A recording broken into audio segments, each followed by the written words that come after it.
Meus irmãos, quantos estão aqui preparados para ouvir a mensagem? Estão me ouvindo bem aí? Está chegando bem o som? Amém? Tudo certo? Esse mês nós vamos estamos iniciando o mês da família num dia muito especial, que é o dia também da criança.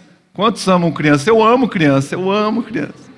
Eu amo demais, eu trabalho há 20 anos trabalhando com criança, né? Eu tenho a formação de educação física, mas não fui para a área de ginásio, nem área fitness. Eu sempre trabalhei com miúdos desde há mais de 20 anos, desde 2004. Foi minha primeira experiência trabalhando com os pequenos, com atividades lúdicas, com atividade física. Eu amo de verdade e devo encerrar meu ciclo, eu falo por enquanto, pelo menos com um vínculo contratual. Em junho agora desse ano eu trabalho com crianças aqui também.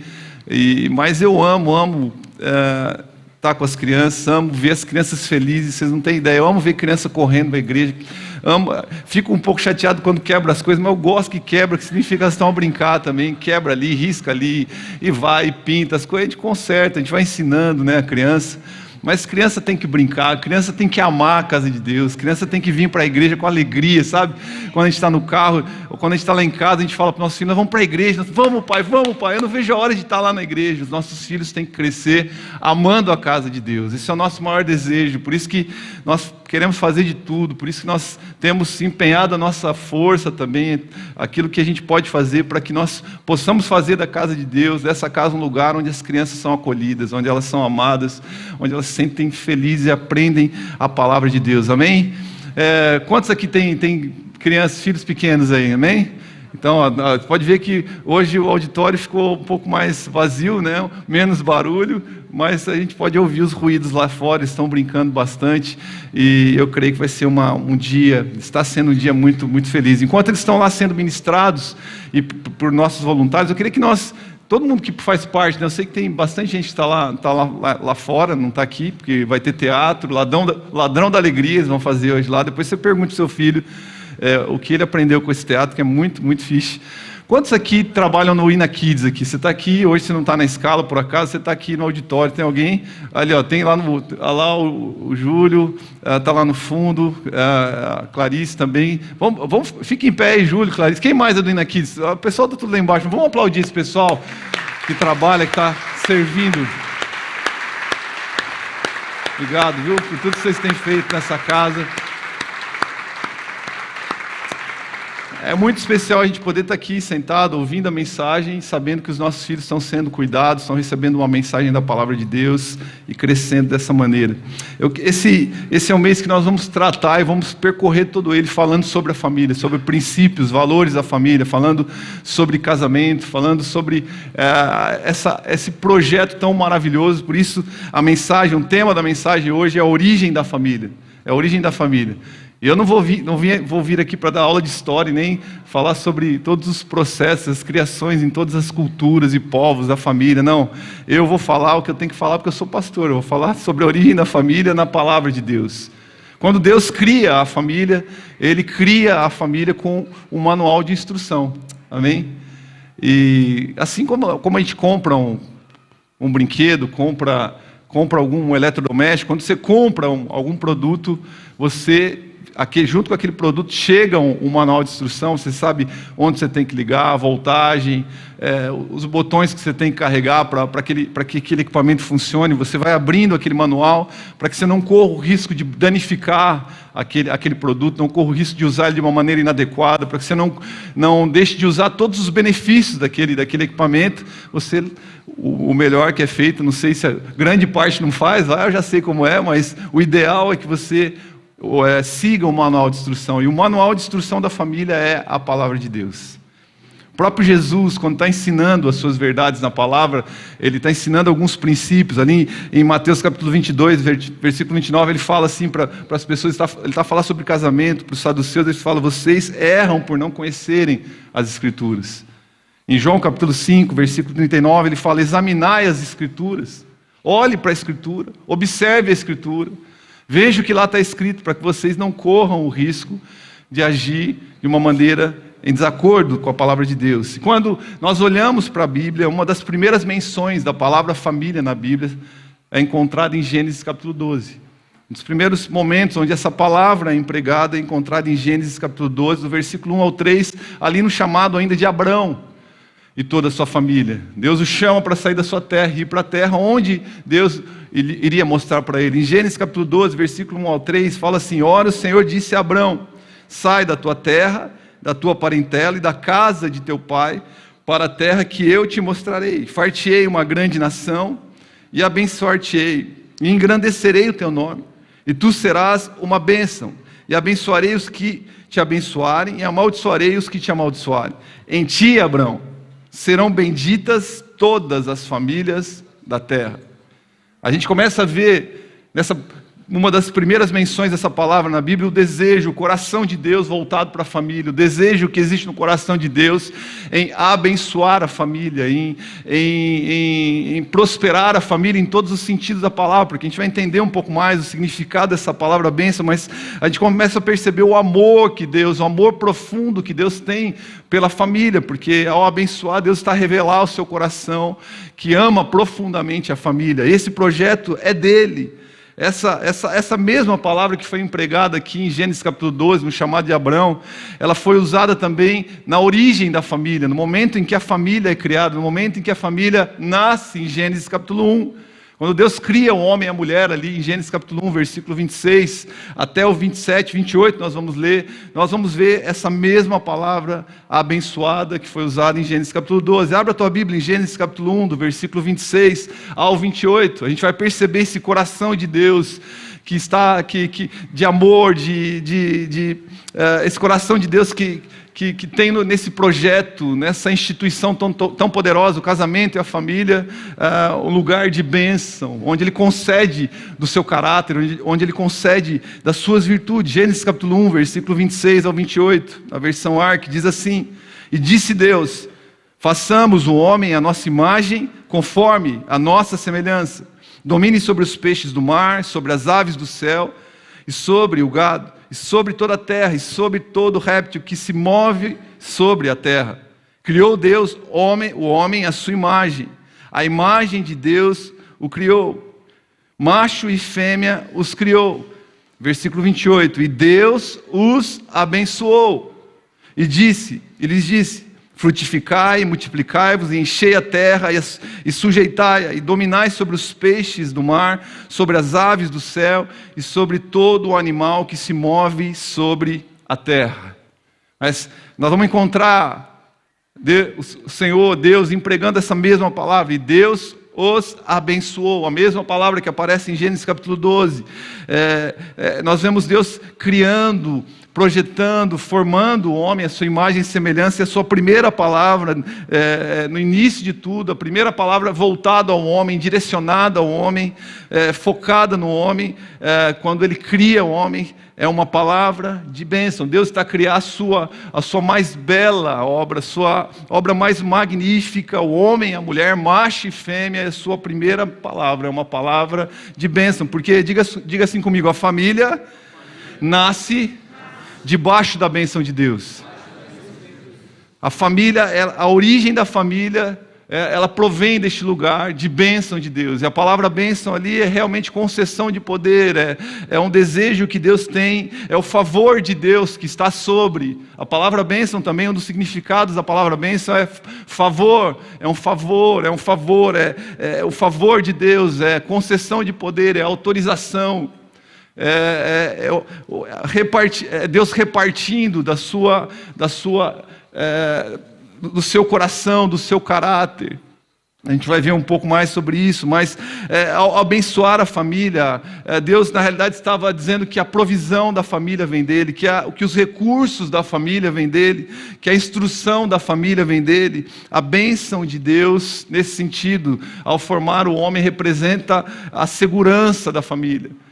Onde a família está guardada, a bênção de Deus representa a proteção de Deus sobre a família andando debaixo da guarda de Deus. Isso fica claro quando você olha o que Deus vai fazendo em algumas famílias na Bíblia, a maneira como ele cuida. Antes ali, quando a gente vai um pouquinho para frente, em Gênesis capítulo 6, antes do dilúvio sobre a terra ali, a palavra fala em Gênesis capítulo 6 que Deus olha para a terra e vê o crescimento da imoralidade, da promiscuidade. As pessoas estão a viver de forma corrupta, uma grande corrupção na terra, e o Senhor decide dissipar aquele povo, acabar com toda aquela promiscuidade, com todo aquele andar obstinado na prática do pecado. Ele olha para aquele povo e fala: esse povo é corrupto, esse povo é um povo orgulhoso, é um povo que se voltou as costas para mim. Mas, ao mesmo tempo, a Bíblia fala que Deus olha para a terra e encontra um único homem justo, chamado Noé. Gênesis capítulo 6, versículo 8 e 9, fala que Deus encontra um homem justo chamado Noé. O significado do nome Noé é alívio, descanso. E ele decide, Deus faz uma aliança com este homem. Deus faz não só uma aliança com ele, mas com toda a sua família. Porque o resgate daquela sociedade corrupta não seria possível sem a família.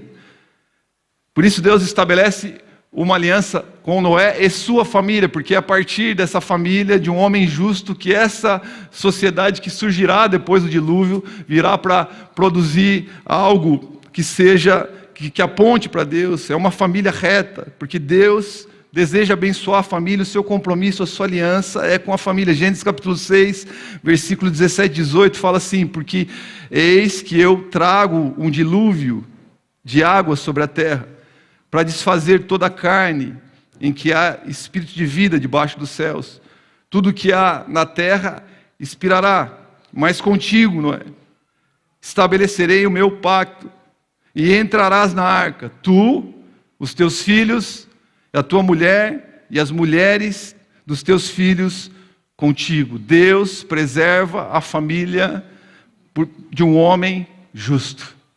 Deus preserva a família de um homem justo. O resgate dos valores, dos princípios morais estabelecidos por Deus estão presentes na família que é abençoada por Deus. Uma família que vive a expressão de Deus. Esse homem Noé era um homem que andava com Deus, a palavra fala. Era um homem que expressava as virtudes, era um homem que expressava as virtudes de Deus, era um homem abençoado por Deus, porque ele não só bênção não tem a ver só com receber um presente, mas tem a ver com receber uma função, com receber um ofício da parte de Deus, como sendo um representante de Deus. Nós vamos falar mais sobre isso. Esse homem, ele não só recebe essa dádiva, mas ele age a partir dessa dádiva, ele expressa essa dádiva. Famílias de Deus são luzeiros em uma sociedade caída.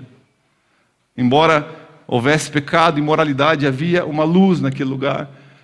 E a partir daquela família, depois do dilúvio, uma sociedade é reconstruída. Eu gosto muito de uma frase de autor desconhecido. Dizem que é um arquiteto que mencionou essa frase, que a melhor forma de denunciar um prédio torto é construindo um reto ao lado. A melhor forma de nós percebermos o que está torto, o que está em desacordo, é a gente andar em retidão, é a gente expressar as virtudes. Famílias abençoadas por Deus são a esperança de um mundo caído. São a esperança de um mundo caído. Por isso, a bênção de Deus está sobre a tua vida, pai, mãe, filho, para que você não só a receba, mas para que você espalhe sobre essa terra. No Antigo Testamento, a gente vê essa bênção de Deus sobre Noé, que sustentou, que se estendeu sobre toda a sua família, e toda aquela família é salva por conta do desejo que Deus tem de estabelecer a sua família sobre a terra a partir de homens que têm um coração justo. Na Nova Aliança também nós vemos famílias inteiras recebendo a bênção de Deus e a salvação. O desejo de Deus de abençoar famílias, de salvar famílias, de restaurar famílias.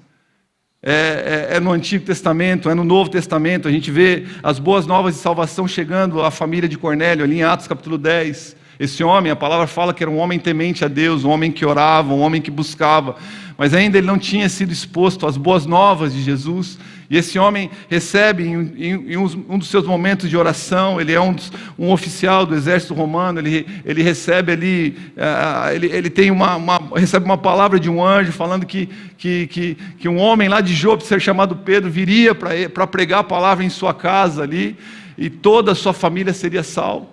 Ele está em oração, e no mesmo momento que ele está a orar, o apóstolo Pedro está a orar em sua casa. Esses homens enviados por Cornélio à casa de Pedro, chegam no momento em que Pedro está orando, e o Espírito Santo fala para Pedro: vá com esses homens, porque você tem que ir para a casa deste homem chamado Cornélio, pregar a palavra. Em Atos capítulo 11, 13 a 14, a palavra fala: contou-nos que lhe tinha aparecido um anjo a falar sobre Cornélio em casa, que lhe disse: envia mensageiros a Jope, a fim de procurar Simão Pedro. Ele vos ensinará como tu e toda a tua casa se poderão salvar. Tinha-lhe dito isso o anjo. Ou seja, essa salvação não está disponível só a Cornélio. Aqui nós vemos o desejo de Deus de abençoar famílias, de salvar famílias, porque a palavra fala: ele vos ensinará como tu e toda a tua casa se poderão salvar. E é isso que acontece. O apóstolo Pedro chega, prega a palavra, o evangelho é exposto à casa de Cornélio, toda a sua família é salva, toda a sua família é batizada e é cheia do Espírito Santo. Porque a bênção de Deus é para a família, a provisão de Deus é para toda a família. Em Filipos ali, nós vamos ver em Atos capítulo 16, em Filipos um carcereiro recebendo a mensagem, não só ele, toda a sua família. O apóstolo Paulo e Silas estão presos numa prisão. Você conhece essa história, não vou abrir os textos para a gente ganhar tempo. Eles estão presos, são levados presos para aquele cárcere por pregar o evangelho, e fala que à meia-noite eles começam a louvar o Senhor, eles começam a adorar o Senhor, mesmo em meio a correntes, as prisões, eles começam a adorar, e de repente a Bíblia fala que acontece um terremoto naquela prisão, que os alicerces da prisão são sacudidos, e as portas daquela prisão, elas se abrem por conta desse terremoto, as correntes dos presos se soltam, e aquele carcereiro fica desesperado. A palavra fala que ele puxa a sua espada para tirar a sua vida, porque com medo dos presos terem fugido, e o apóstolo Paulo fala: não, fique calmo, nós estamos todos aqui. Aquele homem vê o poder de Deus se manifestando, quebrando correntes, e a palavra fala que ele fala, olha para Paulo, para Silas, e fala: o que eu devo fazer, o que eu posso fazer para ser salvo? E é lindo o que acontece aqui, porque vai mostrar o coração de Deus, o desejo de Deus de abençoar, de alcançar todas as famílias, de alcançar não só um homem, mas alcançar toda a sua casa, porque em Atos 16, 31 a 34 fala: eles responderam, apóstolo Paulo, Silas: crê no Senhor Jesus e serás salvo, tu e a tua casa. Anunciaram-lhe então a ele e a todos os seus, diga comigo, familiares. E aí o texto continua: as boas novas do Senhor. Naquela mesma hora, o carcereiro lavou-lhes os ferimentos, e com toda a sua família foi batizado. Depois, levando-os à casa onde morava, serviu-lhes uma refeição. Tanto ele como os seus estavam cheios de alegria por serem agora todos crentes em Deus. Toda a família, a salvação que alcança toda a família, a porção de Deus que alcança toda a família. Esse homem crê na mensagem da cruz, esse homem crê na pregação do evangelho, toda a sua família é salva, é batizada, agora eles são crentes, porque a bênção de Deus é para toda a família, a salvação de Deus, a bênção de Deus, a origem dessa família ali no Novo Testamento, agora não é mais Deus criando o homem do pó da terra, Deus criando a mulher da costela, não, as famílias agora, elas têm um novo nascimento, em Cristo Jesus nós nascemos de novo, e ao nascer de novo, nós recebemos, por meio do Espírito Santo, a bênção de termos os atributos de Deus agindo dentro de nós, meus irmãos: a bondade, o amor, a alegria, a paz, mansidão, longanimidade, benignidade, tudo isso agindo a partir do homem, a partir dessa bênção poderosa, esse presente de Deus que é dado para nós, a salvação. A família no Éden, ela nasce debaixo da bênção de Deus, mas o plano da vida abundante é interrompido por conta do pecado. Gênesis capítulo 3. Mas em Cristo Jesus, nosso Salvador, nós somos salvos. E o seu desejo agora é trazer novo nascimento para todo que nele crê. E para para que famílias inteiras se convertam. Nós vamos ver isso acontecendo. Acabamos de falar sobre isso. Na casa do centurião, na casa de Cornélio, na casa do centurião romano. O desejo de Deus é salvar famílias inteiras, para que famílias vivam nutridas pelo poder dele e manifestem as obras do seu Criador. Eu gosto muito do que o livro de exposição de Gênesis, um livro sobre expositivo de toda a literatura, todo escrito de Gênesis feito pelo pastor Hernandes Dias Lopes, que ele fala algo que eu acho muito, muito interessante, que ele diz que ao abençoar o homem, Deus não estava só a conferir uma dádiva, não estava só a dar um presente, mas também uma função. Ao abençoar o homem e a mulher, Deus lhe dá mandatos cultural, social e espiritual. Deus começa a partir do homem e das suas palavras de criação, aquele gesto de bênção ali em Gênesis capítulo 1, a dar um mandato cultural para que o homem, através da sua família, através dos valores do reino, estabeleça uma nova cultura sobre a terra. Eu vou falar mais sobre isso daqui a pouco, para que o homem,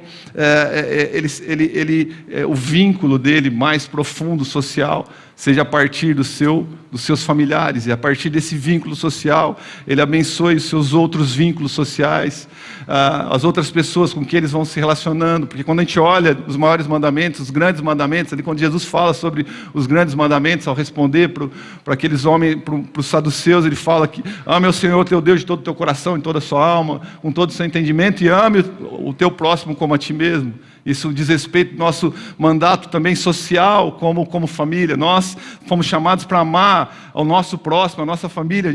Eu não quero me alargar aqui, porque eu vou falar mais sobre isso. Como nós amamos a nós mesmos. O nosso mandato espiritual é sempre estarmos vinculados à presença de Deus, a família com a presença de Deus. Por isso, a família nasce debaixo da bênção de Deus, mas a família também segue o seu propósito debaixo da bênção de Deus. A família entende que ela é abençoada, que ela está cheia da graça, ela recebeu esse presente poderoso, essa dotação, o dotar de Deus, do poder. Deus dota o homem, Deus oferece ao homem os recursos do seu poder, mas a família não só é um ser passivo, a família é um ser ativo, que segue o seu propósito, o seu destino, debaixo da bênção de Deus. Por isso, em Gênesis capítulo 12, versículo 3, Deus fala para Abraão: por meio de ti, você vai ser abençoado, você vai ser cheio da minha graça, do meu poder, eu estou te chamando, mas por meio de ti, todas as famílias da terra serão benditas. Porque a família nasce, e a família segue seu propósito debaixo da autoridade de Deus e passa a exercer um mandato. E eu acho muito interessante o significado dessa palavra mandato. Aquela concessão de poder da bênção de Deus é como a concessão de um mandato. E a palavra mandato significa autorização que alguém dá a outro para, em seu nome, praticar certos atos. Essa palavra bênção está muito relacionada a isso, a uma autorização de Deus, a uma ordem de Deus. A gente vai perceber isso daqui a pouco, voltando para os textos de Gênesis. Exercer esse mandato, manifestando os atributos de Deus. Quando a gente lê ali a formação do homem em Gênesis capítulo 26 até o 28, a gente vai perceber Deus dando palavras de ordem para o homem, para aquela primeira família. Vocês conseguem lembrar dessas palavras? Vocês conseguem voltar ali para Gênesis capítulo 1, versículo 26 e 27? Deus fala: frutifiquem, diga comigo, frutifiquem, multipliquem, encham, sujeitem e dominem. Nós vamos encontrar essas palavras de ordem. Essas palavras são como mandatos de Deus para o homem, são palavras que estão muito relacionadas aos atributos do próprio Deus. Deus começa a dizer para o homem e a ordenar ao homem que ele faça e execute funções que ele mesmo, o Deus, o faz. Deus, porque quando a gente olha para Deus, é em Deus que nós vemos um Deus. Deus é um Deus de frutificação, Deus é um Deus de multiplicação, Ele pega as coisas e multiplica, cria, nele há abundância em tudo que Ele faz. Deus é um Deus, nós servimos a um Deus que tem toda a autoridade, Ele pede para o homem dominar as coisas, Ele pede para o homem sujeitar todas as coisas debaixo da sua autoridade, e Ele é o próprio Deus que tem toda a autoridade, e Ele é o Deus que domina sobre todas as coisas. Quando a gente lê Jó 25:2, a palavra fala, o domínio e o temor pertence a Deus, Ele impõe ordem nas alturas que a Ele pertencem. Salmo 103:19 fala assim, o Senhor estabeleceu o seu trono nos céus, e o seu reino domina sobre tudo. Mas Deus, ao criar, ao estabelecer a família, Ele concede, Ele reparte do seu poder, Ele reparte do seu caráter e a autoridade. Eu anotei aqui que cada palavra de ordem dada por Deus na criação do homem compõe o propósito de Deus sobre a família criada. O nosso destino, a nossa função, a gente vai perceber isso ao estender e ao entender um pouco mais os outros textos de Gênesis capítulo 1 e Gênesis capítulo 2 que falam sobre a criação do homem. É interessante que no versículo 26 de Gênesis 1, quando Deus fala sobre criar o homem à sua imagem e semelhança, se você vai estudar o sentido dessas duas palavras, e elas estão ligadas, elas estão escritas quase que uma na sequência da outra, a palavra imagem está muito relacionada. Os teólogos trazem um conceito de que a imagem, é o Deus ao falar, criar o homem à sua imagem, Ele está a tratar o homem como um ser racional e moralmente responsável, um homem que expressa o saber de Deus, um homem que age debaixo com a responsabilidade divina, um homem que tem o mesmo caráter de Deus, no sentido de ser sim ou não, de não trabalhar com meias verdades, não ser uma pessoa que oscila nas suas decisões, mas que age com uma responsabilidade. Nós servimos a um Deus que tem esse caráter. A semelhança tem a ver com uma harmonia com a vontade de Deus. Deus tem uma vontade que é soberana, Deus tem uma vontade que é certa, que é pura. Deus não está em dúvida, meu irmão, não há dúvida no céu.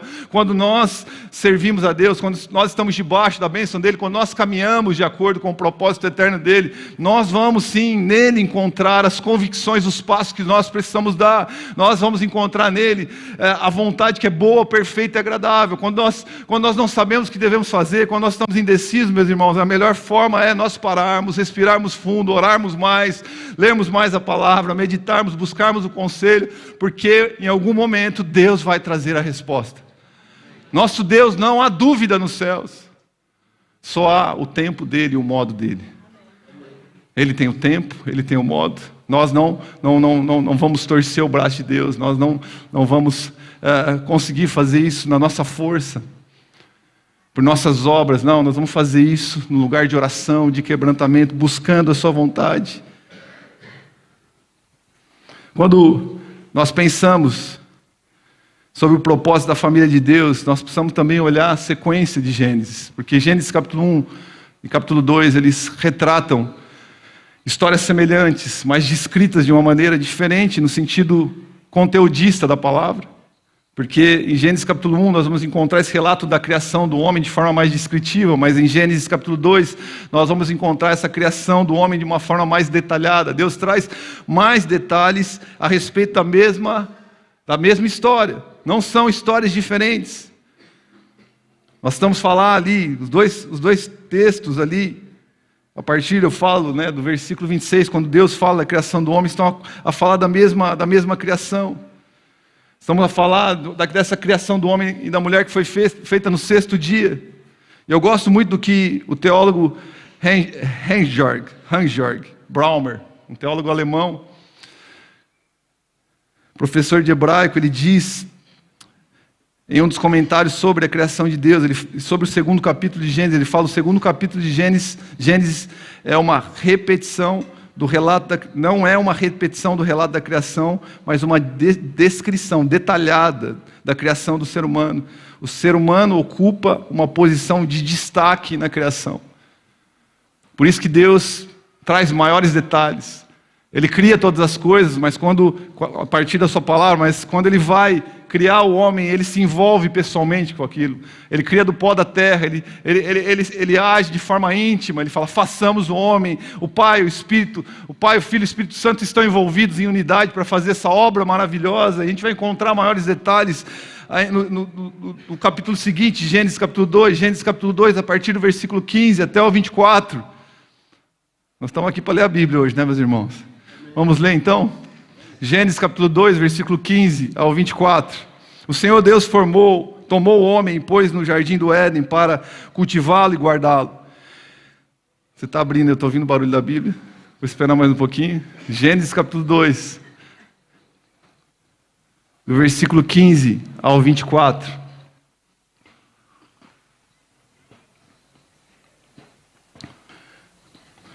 Nós falamos no primeiro ponto que o homem foi criado debaixo da bênção de Deus. Estamos a falar agora que o homem não só foi criado debaixo da bênção de Deus, mas ele segue a sua vida, ele segue o seu destino debaixo do propósito de Deus. Gênesis 2, 15 a 24. O Senhor Deus tomou o homem e pôs no jardim do Éden, diga assim comigo, para cultivá-lo e guardá-lo. Versículo 16 continua. E o Senhor Deus ordenou ao homem, coma livremente de qualquer árvore do jardim, mas não coma da árvore do conhecimento do bem e do mal. No dia em que comer dela, certamente morrerá. Versículo 18. Então, o Senhor Deus disse, não é bom que o homem esteja só. Farei para ele uma aliada que lhe seja semelhante. Então, o Senhor Deus formou da terra todos os animais do campo, todas as aves do céu, e os trouxe ao homem para ver como os designaria. O nome dado pelo homem a cada ser vivo seria o seu nome. Assim, o homem deu nomes a todos os animais de rebanho, às aves do céu e a todos os animais do campo. Contudo, não se encontrava para o homem uma aliada semelhante a ele. Então, o Senhor Deus fez o homem cair em um sono profundo. E enquanto este dormia, tirou-lhe uma das costelas, fechando o lugar com carne. Da costela que havia tirado do homem, o Senhor Deus fez uma mulher e a levou até ele. Então o homem disse, essa, por fim, é osso dos meus ossos e carne da minha carne. Ela será chamada mulher, porque do homem foi tirada. Por essa razão, o homem deixará pai e mãe, se unirá à sua mulher, e eles se tornarão uma só carne. No capítulo 2, que está associado ao capítulo 1, também nós vamos encontrar a essência de uma família edificada em Deus. Nós temos que olhar esses dois capítulos de forma espelhada, de forma paralela, para que nós percebamos todo o contexto, toda a atribuição que Deus produz e promove na vida de uma família. Se estamos a falar da origem da família, nós não podemos deixar esse texto de lado. Aqui também está a base, está a origem, o propósito da família. Nós vemos Deus criando o homem, projetando o homem, e Gênesis capítulo 12, versículo 15, fala que Deus pôs o homem ali no Éden. E esse homem tem uma missão para cumprir. Esse homem tem uma tarefa para cumprir. Qual que é, meus irmãos? Eu falei no início. Cuidar e cultivar. E aqui eu quero falar para os homens e os homens solteiros. Quantos homens solteiros nós temos aqui na igreja? Levanta sua mão, você que está solteiro. Misericórdia da tua vida. Levante a sua mão, você que não é casado. Não está aqui. Levanta com coragem, meu irmão. Com alegria, com força. Tem alguns que querem permanecer nessa situação. E eu quero falar aqui em especial para os homens solteiros, para os jovens solteiros, para homens que estão, para você, porque essa mensagem aqui hoje é para a família, e você, jovem solteiro, faz parte de uma família, amém? Você ainda está na sua família nuclear aqui, na sua família de origem, mas a palavra fala que antes de Adão encontrar Eva, ele tinha uma missão, cultivar e cuidar do jardim. Por isso eu quero dizer uma coisa para os homens solteiros aqui, antes de encontrar sua amada, trabalhem. Ok?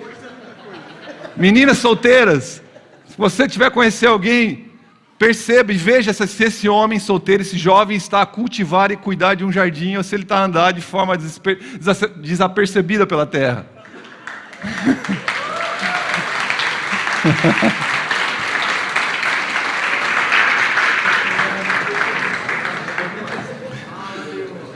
Eu vou. Isso aí vai me dar um problema, hein, meus irmãos?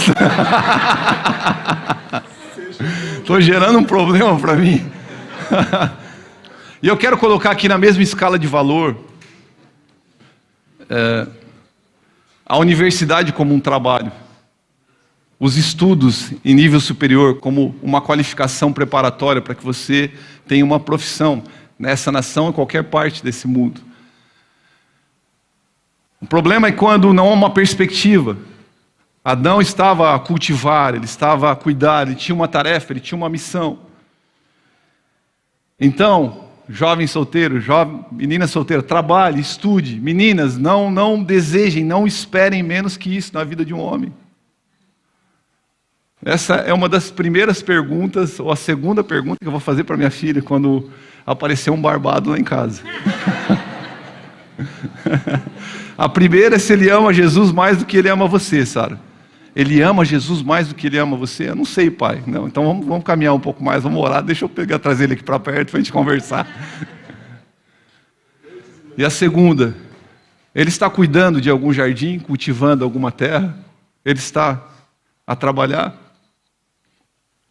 Salmo 128 diz, do trabalho de suas mãos comerás, feliz serás e tudo te irá bem. Segundo Tessalonicenses 3,10, se alguém não quiser trabalhar, também não coma.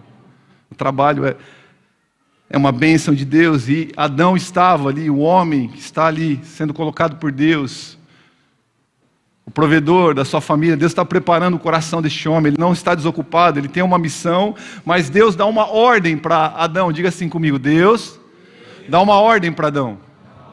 Lembra que nós estamos falando de família, e homens, maridos, são parte importante, fundamental de uma família.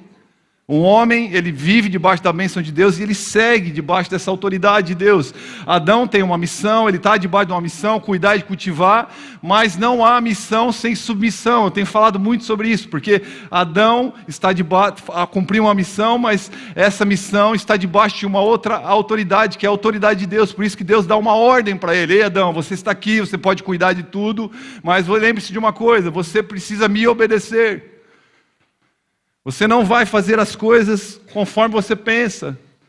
Eu estou te dando uma ordem. Um homem de Deus vive debaixo de uma autoridade divina, meus irmãos.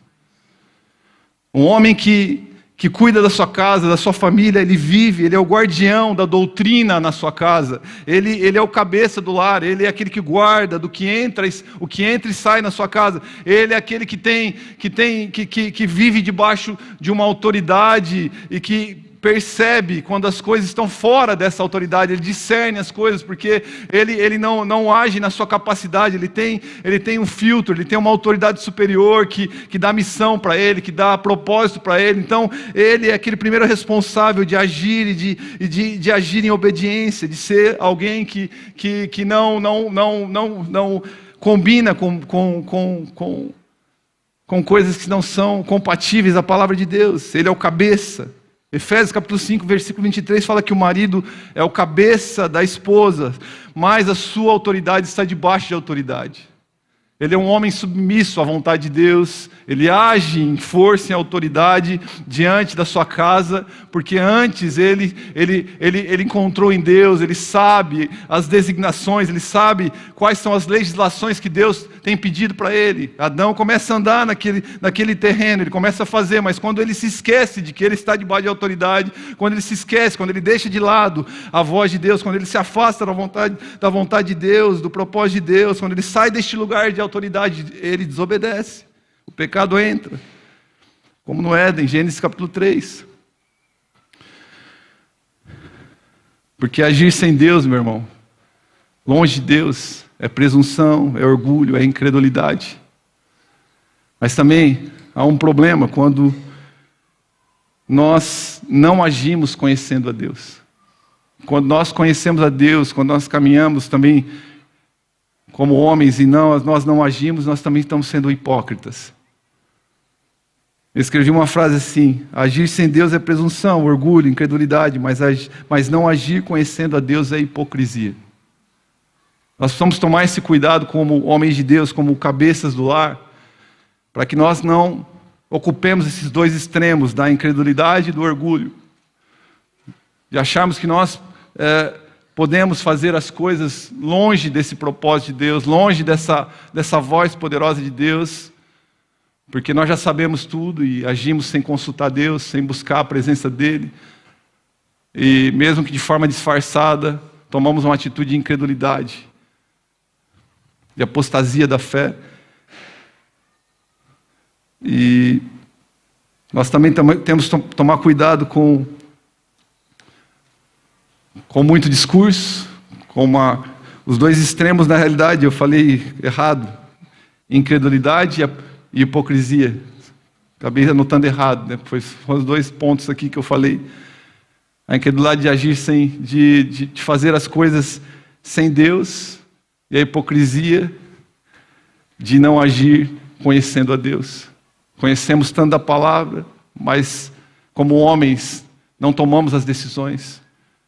Não agimos em coerência com a palavra de Deus. Eu conheço, eu sei, eu leio. Eu sou tantos anos da igreja, mas eu não cumpro princípios elementares. A gente tem aconselhado casais, famílias após famílias que têm deixado de cumprir princípios tão elementares da fé cristã. Conhecem a palavra 20, 30, 40 anos, tantos anos caminhando com Jesus, mas têm deixado de cumprir, de praticar valores como o perdão, como o amor, como a humildade, a mansidão, e tem perdido a sua família, perdido o seu casamento, porque não tem agido debaixo dessa autoridade divina.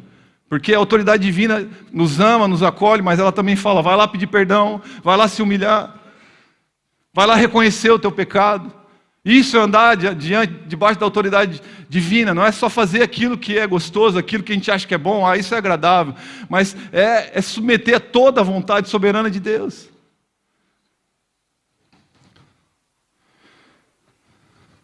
Se a gente está falando do propósito de Deus para a família, nesse propósito, você homem, por isso que eu estou a falar do início desse Gênesis capítulo 15, onde Deus está a falar assim, da figura de Adão ali. Você, homem de Deus, tem uma função preponderante, uma função de extrema importância, de acordo com a palavra de Deus. Adão tinha essa função, ali no Éden, ele negligencia a autoridade que Deus lhe deu, ele negligencia essa zona de proteção, ele não guarda e acaba caindo em pecado. Nós, homens de Deus, precisamos guardar a palavra, nós precisamos proteger o nosso lar, nós precisamos nos lembrar dos princípios e valores fundamentais para que nós não caiamos em tentações. E nós continuamos a ser tentados, como aconteceu no Éden, ainda nos dias de hoje.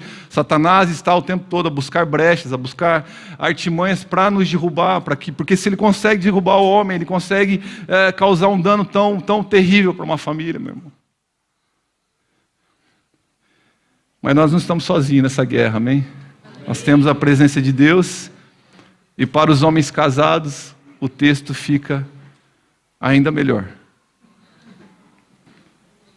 Porque Gênesis capítulo 2, versículo 18 fala, então o Senhor disse, não é bom que o homem esteja só.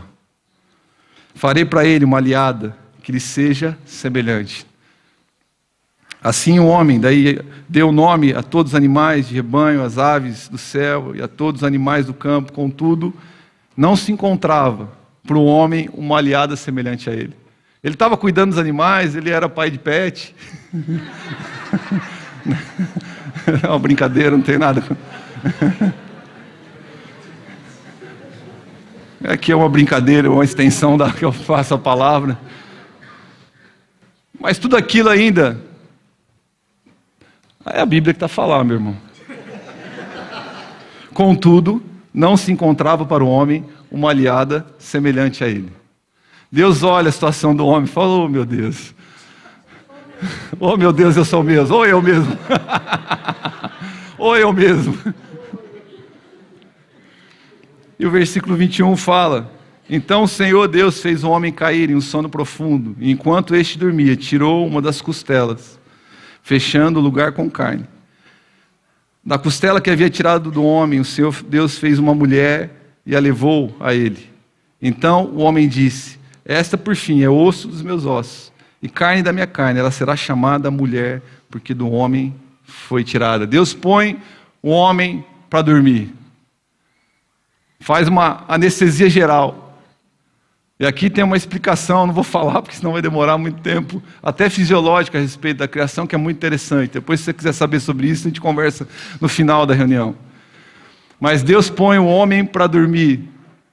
Que ele fala, nesse assunto eu não preciso da sua opinião agora. Você já deu o nome dos animais, já falou, agora vai dormir, porque eu sei o que é bom para você. E aí Deus cria a mais bela das suas criaturas. Sim ou não, homens de Deus? Sim. Por isso ela saiu do homem. É que a gente elogia para... A mulher, olha para sua esposa aí, você que é casado, você que não é casado, chupa o dedo. Uma brincadeira. A gente falava lá. A gente falava para as crianças, não tem um rebuçado, põe o dedo na boca. Olha para tua mulher, você que é casado, e fala, olha, você é a mais bela de todas as criaturas que Deus fez. A minha esposa não está aqui hoje, a mulher mais está lá cuidando das crianças, eu acho, a mais linda de todas as mulheres. Eu ia usar uma aplicação com ela aqui, não vai dar agora, vou ter que combinar para a segunda reunião. Mas a palavra fala que Deus tira a costela, uma das costelas do homem, ao lado do homem, próximo ao coração, debaixo dos seus braços. E aqui eu queria ter minha esposa agora, que eu ia fazer essa aplicação. Mas você pode abraçar a tua esposa, assim, aí do lado, pôr o braço. Essa costela está ao lado do homem, debaixo do coração, um lugar que representa segurança, afeto e amor profundo. Eu acho que não é por acaso, é uma aplicação, algo tão profundo que Deus está a fazer. Ele podia pegar pó, ele podia fazer da terra, ele podia fazer, não, Deus pode todas as coisas, mas isso tem um significado tão profundo. Carne da minha carne, ossos dos meus ossos, ela vem de mim, ela é minha confidente, ela é o meu lugar de afeto profundo, ela é o lugar onde quem está ao meu lado, é quem caminha ao meu lado, é um lugar, nesse lugar nós nos amamos, é um amor que é uma via de mão dupla. Nós estamos aqui, é um lugar de amor profundo. Por isso, quando ali nós lemos Efésios capítulo 5, versículo 23, mas quando você lê esse texto todo e fala sobre o casamento, o marido e a esposa, a gente falou sobre o marido ser o cabeça em Efésios 5, 23, mas quando você vai para o versículo 24, nós encontramos ali uma tarefa que é imperativa na vida de um homem de Deus, e que reflete muito esse ato, esse lugar onde a mulher deve estar, essa aplicação que eu acabei de fazer, Efésios capítulo 5, versículo 25. Maridos, cada um de vocês deve amar a sua esposa, assim como Cristo amou a igreja e entregou-se por ela. A aliança do casamento e da família é sustentada por esse amor intenso. A família e sua origem tem raízes no amor, e no amor profundo, e um amor que vem de Deus. Deus cria a família nesse ambiente de amor, a sua própria criação, as suas próprias palavras refletem esse amor profundo. Deus abençoa o homem porque antes o ama. Deus podia fazer tanta coisa, Ele decide nos criar. E que problema Ele arruma? Mas tudo isso tem a marca do seu amor, um amor profundo, do ágape. Quando a gente vai para Gênesis 2:24, que é o último texto, e o texto final, que nós lemos hoje, do capítulo 2, a olhar um pouco mais para o capítulo 2, a gente vai continuar a ver o propósito da família, como ela se movimenta, como ela deve ser formada. Esse texto é tão profundo, meus irmãos. Esse é um dos textos que eu mais uso quando prego em casamento, Gênesis 2:24. Por essa razão, o homem deixará pai e mãe, se unirá à sua mulher, e eles se tornarão uma só carne. A formação de uma família é algo tão profundo. É uma relação tão espetacular que o próprio Deus autoriza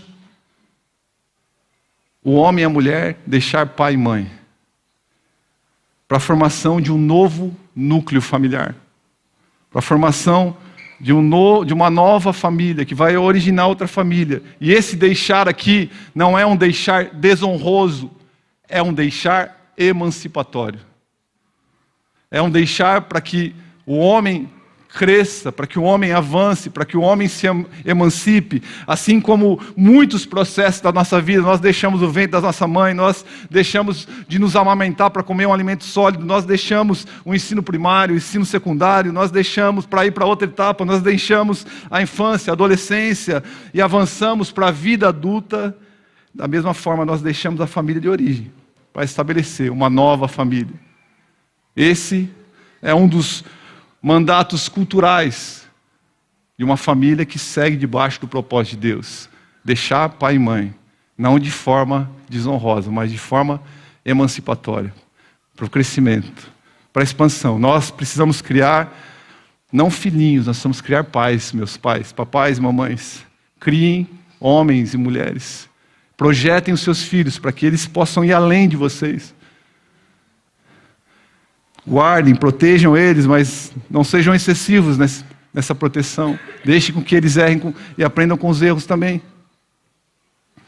E nessa nova família, essa nova família que é formada de acordo com a palavra, Gênesis 2:24, ela é formada, diga comigo, por um homem e uma mulher. Um homem e uma mulher.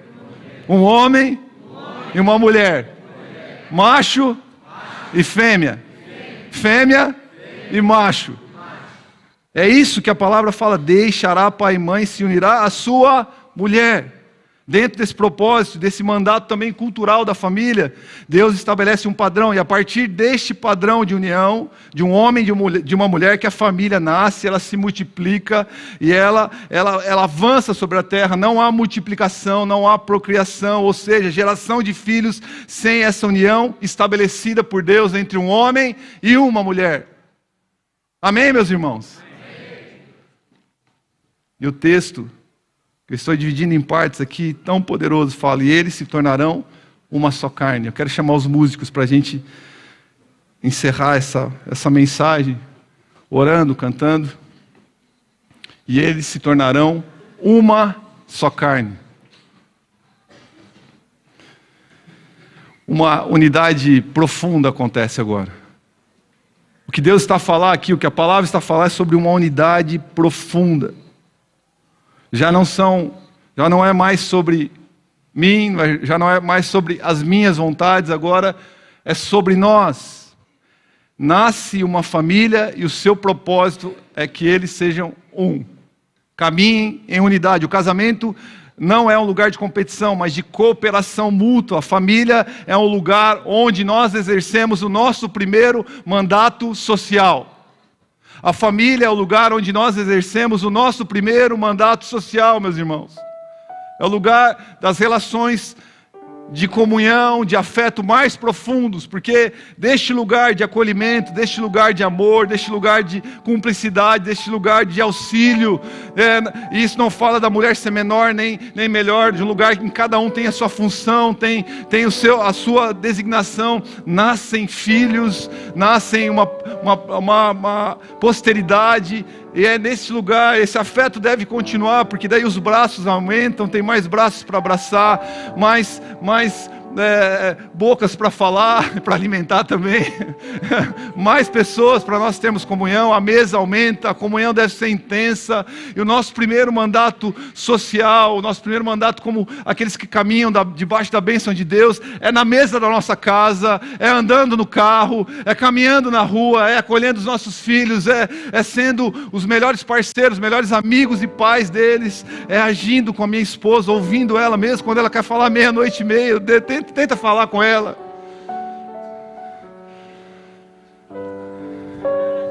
Porque se eu não exercer esse mandato social, esse primeiro lugar, não vale nada o que eu estou fazendo.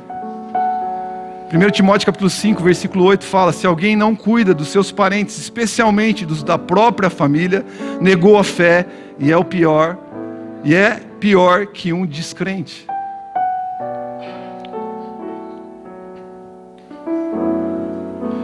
E nesse mandato social, a palavra fundamental encontrada em Gênesis capítulo 2, versículo 24, é unidade. É uma das palavras importantes para se unir, se tornar uma só carne. A palavra unidade ali, nesse contexto, significa permanecer junto, grudar-se, colar.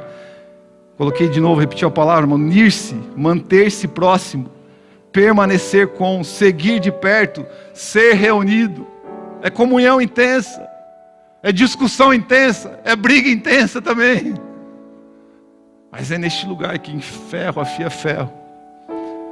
Não é um lugar onde nós não vamos errar, nós vamos errar, mas é o lugar onde o perdão vai ser ensinado, onde o quebrantamento vai ser posto na mesa, onde nós vamos chorar juntos, nós vamos orar juntos, porque é o lugar que Deus nos chama para exercermos nosso primeiro mandato social.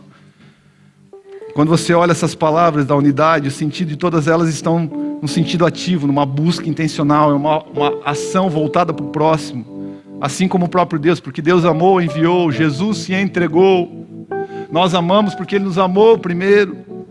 A família se origina com esse propósito, andar, permanecer e promover a comunhão e edificação mútua. E essa unidade, meu irmão, essa unidade ela é divina, porque ela não diz respeito só a um trabalho que nós fazemos entre nós, como pais e filhos, filhos e pais, maridos e mulheres, não é só na nossa força, não é na nossa capacidade. Essa unidade é divina, porque Deus, nós vivemos toda essa unidade debaixo da autoridade de Deus, da bênção divina, é Ele que nos orienta, é Ele que nos capacita, é Ele que dá as ferramentas para a nossa mão. E é isso que faz desse mandato um mandato espiritual também. Um mandato cultural, um mandato social. Quando nós recebemos a bênção de Deus, nós recebemos também um mandato espiritual. De viver uma unidade que é divina. Quando Jesus está a ensinar sobre casamento e divórcio, em Mateus capítulo 19, Ele ratifica esse princípio, ele atesta esse princípio ao falar com aqueles fariseus eles perguntam sobre divórcio, mas Jesus fala sobre casamento. Ele menciona em Mateus capítulo 19, versículo 5, ele cita Gênesis capítulo 2, versículo 24. Ele relembra, olhem lá para a palavra, vocês precisam olhar para a palavra.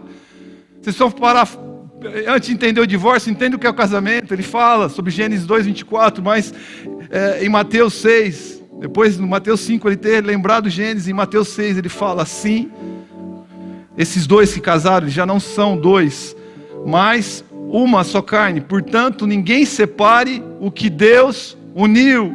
O casamento é uma união divina. Portanto, o sustento dessa unidade, dessa aliança, se encontra na presença daquele que dá origem à família, o próprio Deus. Em Deus há poder, em Deus há amor, em Deus há perdão, em Deus há graça abundante para sustentar a unidade em qualquer vínculo familiar. Talvez você esteja aqui nessa manhã e falar, eu não olho mais para a cara do meu pai. Ele não é meu pai. Ele me abandonou. Ele me deixou quando eu mais precisava. Eu não vou perdoar minha esposa. Eu não vou perdoar minha esposa. Eu não converso mais com os meus filhos. Talvez você esteja aqui nessa manhã e você fala, eu não consigo, eu não posso, eu não vou fazer isso, eu não tenho capacidade para fazer isso. Mas deixa eu te dizer uma coisa, meus irmãos, nós servimos ao Deus que é capaz de todas as coisas. Ele é capaz de restaurar todo e qualquer vínculo que é quebrado. Nele há capacidade, nele há amor suficiente, nele há graça suficiente, nele há perdão suficiente. Se te falta essa capacidade, se te falta isso, meu irmão, coloca o teu joelho no chão e fala, Senhor, capacita-me, Senhor. Capacita-me, Senhor. Eu não posso, eu não consigo. Mas o que Jesus está a falar, Ele está a falar sobre o casamento especificamente aqui. Eu estou estendendo um pouco mais, aplicando isso, porque eu creio que isso também pode ser aplicado para todos os nossos vínculos de relacionamento. Jesus está a falar sobre que ninguém separe o que Deus uniu. Todo casamento é instituído, é uma aliança divina, meu. Você pode ir até para um cartório ali, pode ir até para um conservatório e pedir para que um juiz cancele o seu casamento, mas olha, saiba que aquela aliança foi feita diante de Deus. Ele fez. Talvez você esteja aqui a pensar nisso agora. Você está só com a tua cabeça. Eu sei que a Bíblia, nós não quero entrar nesse tema que é muito polêmico. Nós sabemos da permissão divina para o divórcio. Também está em Mateus capítulo 19. A promiscuidade, o adultério, uma permissão divina estabelecida por conta da dureza do coração do homem, pela falta, pela obstinação. Mas eu quero falar que se você está sentado aqui nessa manhã e você está a pensar em assinar um certificado de divórcio, eu quero te dizer em nome de Jesus, em Deus, existe poder, existe graça suficiente para que essa aliança seja restaurada, para que ela não seja desfeita. É isso que Jesus está a fazer, o que Deus uniu, é nele. Volte para Ele, busque Ele. Viver o casamento e a família sem a presença de Deus é negar a origem e o propósito da família, porque a família nasce para viver e expressar as marcas do Criador.